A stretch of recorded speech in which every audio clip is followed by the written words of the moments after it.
여러분 안녕하십니까? 홍진TV 미국에서 보는 세상 이야기에 저는 시애틀 타코마 홍진입니다. 사람의 목숨이 참 경이롭습니다. 뒤늦게 지진 발생 282시간 뒤에 건물 잔해에서 17살 먹은 알레이나 올메디라는 소녀가 구조됐습니다. 그리고 그 잔해 속에서 30살 먹은 청년과 13살 먹은 소년까지 구조가 됐습니다. 참으로 인간의 생명이 고귀하고 위대합니다. 그런 소식이 더 많이 전해지기를 기대해 봅니다. 그런 가운데 요즘 중국의 풍선으로 시끄럽습니다. 미국이 시끄럽고 세계가 시끄럽습니다. 근데 중국이 풍선을 어제 오늘 날린 게 아닙니다. 옛날부터 남미, 아프리카, 아시아, 북미 대륙 어디 안 날린 데가 없어요. 말로는 뭐 경제위성이라고 그러는데 경제위성이 아니고 그 풍선이 경제기구가 아닙니다. 그게 기구 자체가 정보 수집 차원에서 이때까지 했는데 이번에 제대로 발각이 된 겁니다. 근데 이게 뿐만이 아니에요. 풍선뿐만 아니라 풍선에 연관되는 게 뭐냐면 바로 중개 1대1로 사업에 코가 낀 나라들의 부도가 언제냐 하는 시기의 문제지 발생해도 전혀 이상할 게 없다는 겁니다. 예, 중국의 1대1로 경제협력을 받은 나라는 다 개발도상국 아니면은 저소득 국가입니다. 그래서 중국의 빚을 지고 킹달러로 인해서 하루하루 부채를 갚아야 되는 그 불안한 세월을 살고 있습니다. 그 첫 번째가 지금 현재 파키스탄입니다. 파키스탄의 발루치스탄주의 그 남부의 가다르항이라고 있는데 가다르항은 전략 요충지로 거론되고 있는 데입니다. 호르무즈 해협에서 400km 파키스탄 제이도의 카라치에서 43km밖에 안 떨어져 있습니다. 그 가다랑이 왜 좋으냐? 중동의 그 풍부한 석유를 중국으로 가져가는데 그 거점이 됐기 때문에 가깝기 때문에 가장 가까운 거리가 가다랑이랍니다. 그 물류 거점이 되고 또 하나 가장 중요한 것은 인도양까지 남중국 인도양까지 중국의 군사력을 가시할 수 있는 전진 기지를 거기다 세운다는 겁니다. 가다랑에다. 또 하나 중국의 신장 유류 지역까지 연결되는 경제회람 실크로드의 출발점이기도 한답니다. 파키스탄에서 출발하는 출발점. 이 CP20는 중국이 추진하는 1대1로 사업의 육상 해상의 실크로드의 프로젝트가 일어나서 460억 달러 우리 돈으로 56조 7,732억을 투입해서 2031년까지 중국과 파키스탄을 잇는 철도, 도로, 송유관, 거리항 등을 건설하는 큰 사업입니다. 왜 중국이 그 사업을 하는 이유가 있어요. 둥둥산 원유를 가다랑을 통해서 가야만이 이게 한마디로 중국의 이익이 배가 되는 그런 사업이기 때문입니다. 지금 이 가다랑을 통해서 원유를 이송할 경우는 현재까지 필리핀의 말라카 해협을 지나서 하려면은 이게 12,000km. 근데 여기 가다랑에 출발하면 2,392km밖에 안 된답니다. 거리상으로. 그러니 얼마나 시간상 이기고 경제상 이기고 다 이기잖아요.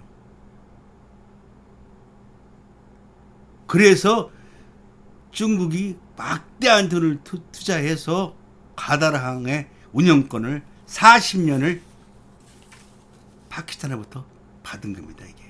근데 문제는 이게 문제가 아니라 작년 10월부터 가다랑과 그 CP20 건설 현장 등에서 파키스탄 주민들이 대규모 시위를 계속하고 있는 거예요. 그래서 사실 공사가 중단됐어 이게. 그 이유가 파키스탄 정부가 2020년 가다르항을 개방하면서 그 가다르항에 사는 중국인들을 보호하기 위해서 그 가다르항 옆에 사는 파키스탄 주민들 그 옆에다 다 철책을 쳐버린 거예요. 그러니까 동네를 갈 때도 바로 가는데 중국인들을 보호하기 위해서 철책을 쳐온 게 삥 둘러가고 멀리 가야 돼 이게. 그리고 멀리 가는 것도 문제가 아니고 거기에 또 검문소를 설치했어. 검문소를. 지나라에서 지나라고 동네에서 동네 가는데 무슨 검문소가 필요해. 검문소를 설치해갖고 주민들을 괴롭히는 거야 이게. 그리고 가장 큰 원인은 그 가다르항에 중국의 불법 어선들이 출몰해갖고 그 가다르항인 어부들의 그 주민들의 그 수입을 반토막을 내버린 거야. 그러니 가만히 있겠어요? 난리가 나지 이게. 그런데도 중국의 눈치를 보는 거야. 눈치를. 그래서 이게 중국의 저 사람들을 보호하기 위해서 5원 이상의 시위를 금한다고 아주 강경하게 조치를 취합니다. 그러니까 이 발라치스탄주에 거주하는 소수민족과 그 주민들이 해방군을 만들어버려요. 해방군을 만들어가지고 중국 기업들이 만들어 놓은 호텔 모든 건설 것들을 다 테러로 폭발을 시키고 또 중국 대사까지 테러를 해. 그거 더 나아가서 중국이 큰맘 먹고 지은 공자 학원까지 테러로 폭발을 시키려고 걔들이 하고 있습니다. 지금. 했고 일부는. 이게 중국이라고 이게 중국이 건설했던 것은 뭐 호텔이든 뭐든 간에 가리지 않고 공격하고 테러를 감행하는 겁니다. 지금. 왜? 경제가 너무 안 좋고 힘들고 그러니까 그럴 수밖에 없는 거지. 왜? 중국 사람인 위해서 박힌 정부가 모든 걸 다 하는데 본국 주민들을 위해서는 아무것도 안 내. 그게 폭발을 하는 거예요. 거기다 또 엎드려 덮친 격으로 작년 6월 달에 파키스탄에 몬순이 왔어요. 우리나라 때는 그 장마인데 그게 평소보다 9배 비가 더 온 거예요.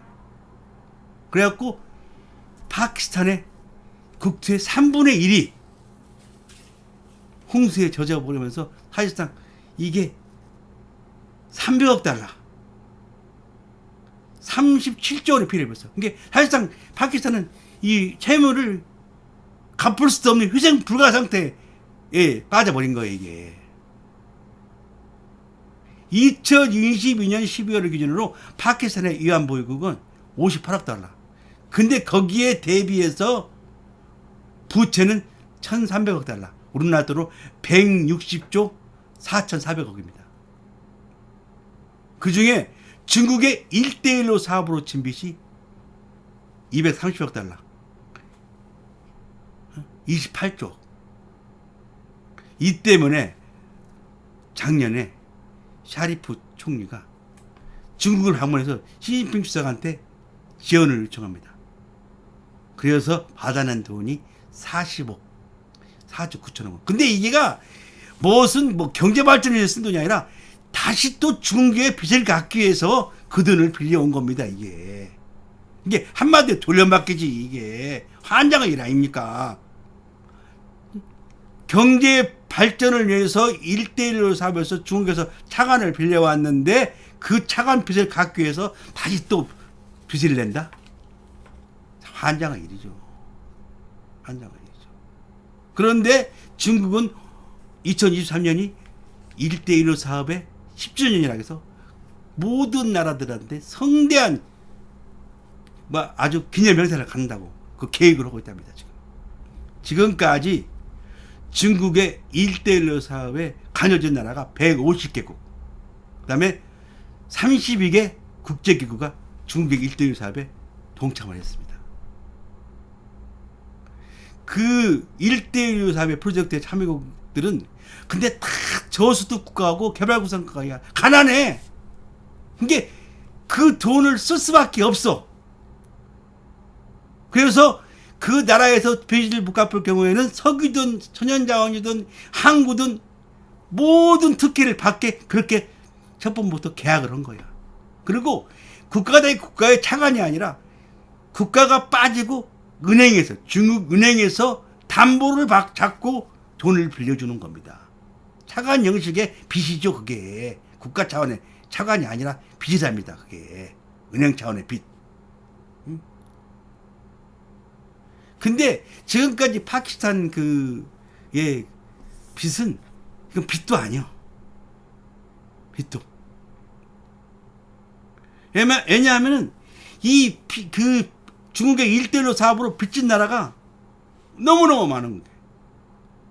너무너무 많아. 스리랑카는 벌써 디폴트를 했어. 그 다음에 아프리카, 잠비아, 에콰도르, 레바논, 가나, 이집트, 튀니지, 페루, 이디오피아, 미얀마, 방글라데시, 캄보디아, 우간다. 이런 나라들이 이미 디폴트를 선언을 준비를 하고 있는 거예요. 지금 왔다 갔다 해 간당간당 턱거리고 있는 거라고 이게. 응? 이 세계 부처국 중에 이미 국가 부도를 선언한 스리랑카 같은 경우는 14억 달러의 한바토왕 100년 운영권을 넘겨줬어요. 100년 운영권을. 그 이집트도 세제 은하가 불안해. 우간다, 캄보디아들은 자기 각국의 주요 지하자에 대한 운영권, 강산 그런 운영권들을 다 잃어버렸어. 이제 넘겨줘서 벌써 다 그 돈을 못 갚아서.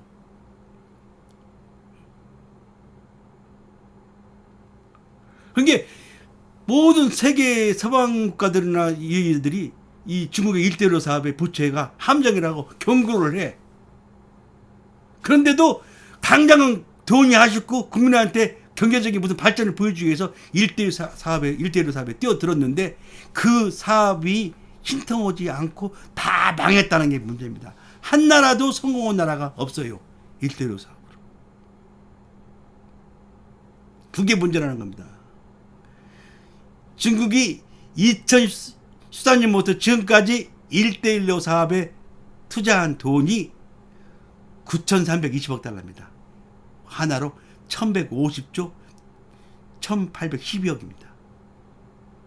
그러니까 그 돈이 몽땅 1대1로 사업을 한 나라들의 빚으로 남았다는 겁니다. 이게. 그 중에서 2020년 기준으로 아프리카 전체 대비 6,160억 달러, 앙골라가 426억 달러, 이디오피아가 137억 달러, 잠비아가 98억 달러, 케냐가 92억 달러, 나이지리아가 67억 달러, 카메룬이 62억 달러, 수단이 61억 달러, 콩고공화국이 54억 달러입니다. 근데 이 빚들을 갚을 길이 없는 거야 지금. 어떻게 갚어? 항만, 도로, 항공 모든 거를 했지만은 하나도 성공한 사업이 없어요. 1대1로 사업이. 그게 문제라는 겁니다. 그런데 성공을 했든 실패를 했든 진빚은 갚아야 돼. 원래 우리나라 말했잖아요. 병은 낫든지 안 낫든지 약값은 받아낸다고. 그게 문제라는 거지. 어떤 식으로든지 뭐 항구를 내주든, 응? 스리랑카처럼 100년 동안의 항구를, 응? 한바탕 항구를 100년 동안 운영권을 주든, 응? 40년 동안 파키스탄 가다랑이 운영권을 주든 그런 거를 안 하면 광산, 응? 지하자원 등을 담보로 잡는 거야. 이게. 한마디로 이게 덫이라니까. 1대1로 사업의 빚의 덫. 그래도 사람들이, 정치가들이 그걸 썼어. 정치하는 사람들이. 응?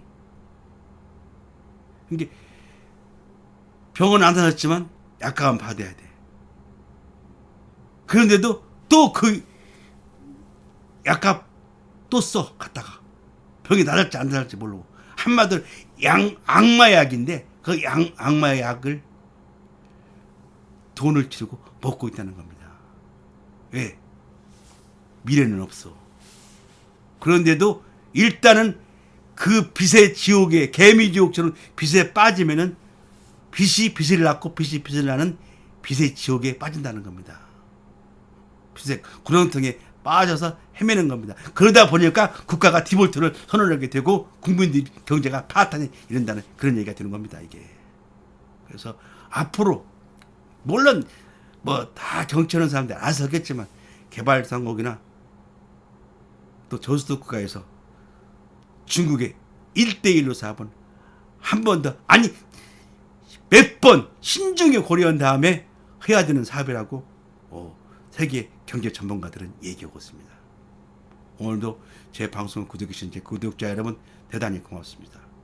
조금이라도 도움이 되셨다면 좋아요, 구독 부탁드리겠습니다. 감사합니다.